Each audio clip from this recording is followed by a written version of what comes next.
what's the Swedish title? Men Who Hate Women, which is fairly on the nose.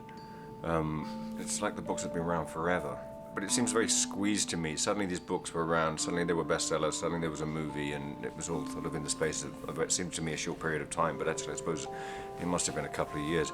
And I first noticed them really, literally at airports, where because obviously I travel a lot, and I'd be walking through airports, and any number of people would be reading the same book. I think that's really when I first sort of came into my consciousness. I'm not very good with numbers because I tend to exaggerate things just to make them more interesting, but it'll be as big as Da Vinci Code. If you look, say, at the Harry Potter books, and that's this global massive success, and then Stieg Larsson's book, how do you compare what makes a global success? It captures something. They're great reads. I mean, that's it. I mean, someone gave me a copy of it on holiday. I read it in 2 days. I mean, it's one of those books, you just don't put it down.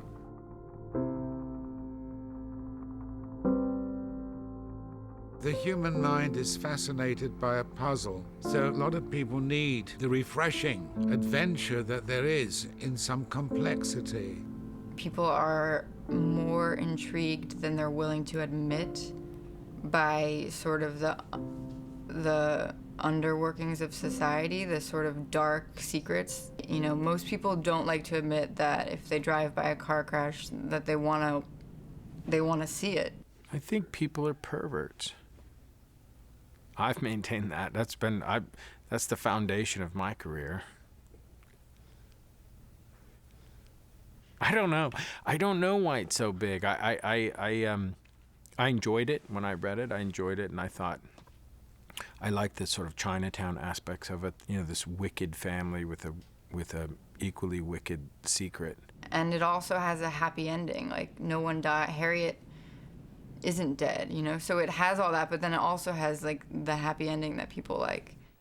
I thought it could make a really good movie. When I'm reading a book for work, I'm reading it a little bit differently. It entertained me, I liked it, but I was really reading it to see if I thought it would make a good movie. Well, in this case, it's a mystery. So how good is the mystery? That's number one. Number two, I guess you'd say, is the two main characters. How good are they? And they're fantastic. That's enough, really. For me, that's enough. One of the strongest engines of the film is the character that is played by Rooney Mara. And that character is really interesting, but and very Swedish in a way. It's not a coincidence that this extremely strong and vulnerable woman was invented by a Swedish writer. People really love that character. There's just so many different facets to her. You're so with her, but at the same time, you also really question her, and sometimes are frustrated by her.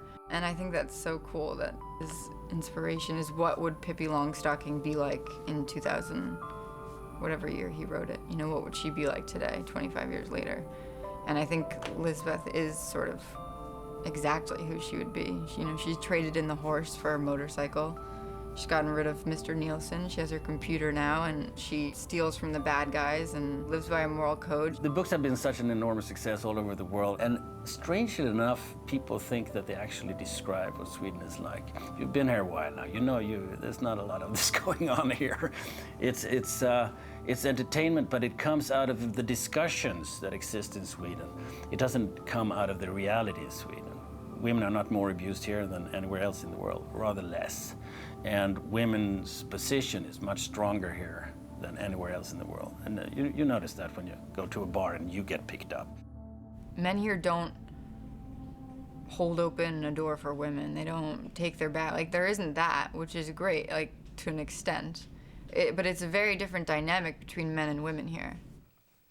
At the end of the day, I don't really care why somebody writes something or why somebody does something. It's, you're presenting something, and you can't assume or count on people knowing some sort of backstory. And that, honestly, that was one of the challenges of this, is that in a book, you can spend hundreds of pages talking about backstory, and in a film you can't. So a lot of the backstories of these characters have to be conveyed in the present day action. And it is, but it's a different way of approaching it. From a plotting standpoint, there was almost nothing that you could, I mean, there were sort of signposts that you could take for the script, but you had to cut it by probably 75%. I mean, there's so much plot, it's so dense, and there's so many characters. There were certain, I wouldn't even say plot lines, certain almost mini plot lines that I, even as I was reading it with an eye to writing the script, I knew could go. And so once those fell out, what I was left with was,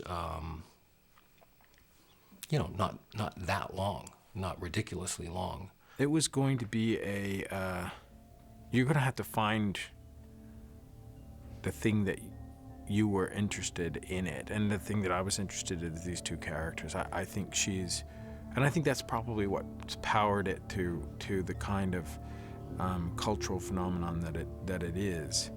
I think that people are enormously compelled about this, the Larson idea of Pippi Longstocking and her bimbo boyfriend.